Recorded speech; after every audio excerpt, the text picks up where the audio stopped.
संयुक्त संख्या म्हणजे काय? संयुक्त संख्या कशाला म्हणायचं? उदाहरण म्हणून एक संख्या बघू, 18.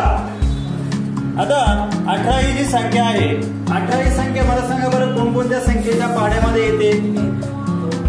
1 च्या पाड्यात येते, 2 च्या पाड्यात येते, 3 च्या पाड्यात येते, त्यानंतर 6 च्या पाड्यात येते आणि 9 च्या पाड्यात येते, यानंतर 18 च्या पाड्यात येते. अशा वेगवेगळ्या संख्यांच्या पाड्यामध्ये ही संख्या आपल्याला बघायला भेटते.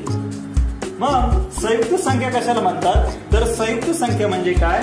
ज्या संख्येचे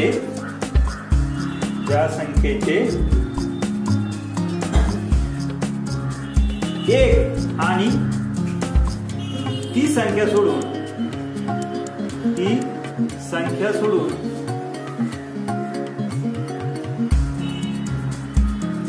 इतर विभाजक असतात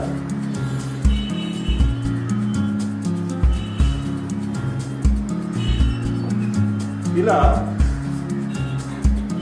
संयुक्त संख्या असे म्हणतात.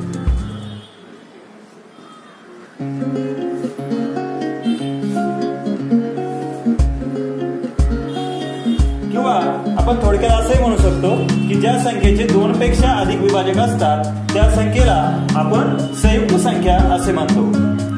साधारणपणे विचार केला तर वरती उदाहरण आहे 18 या संख्येचे 1 आणि 18 या दोन संख्या सोडून 2, 3, 6 आणि 9 या संख्येच्या पाड्यात 18 ही संख्या येते, म्हणून 18 ही संख्या काय झाली?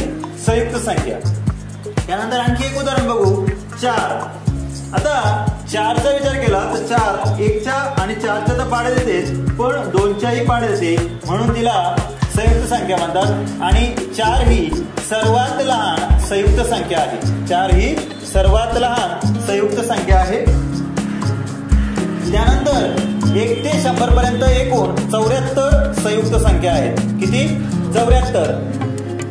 25 मूळ संख्या आहेत आणि 74 संयुक्त संख्या आहेत. यामध्ये 1 जो आहे, 1 ही संख्या संयुक्तही नाही आणि मूळही नाही. 1 ही संख्या संयुक्तही नाही आणि मूळही नाही.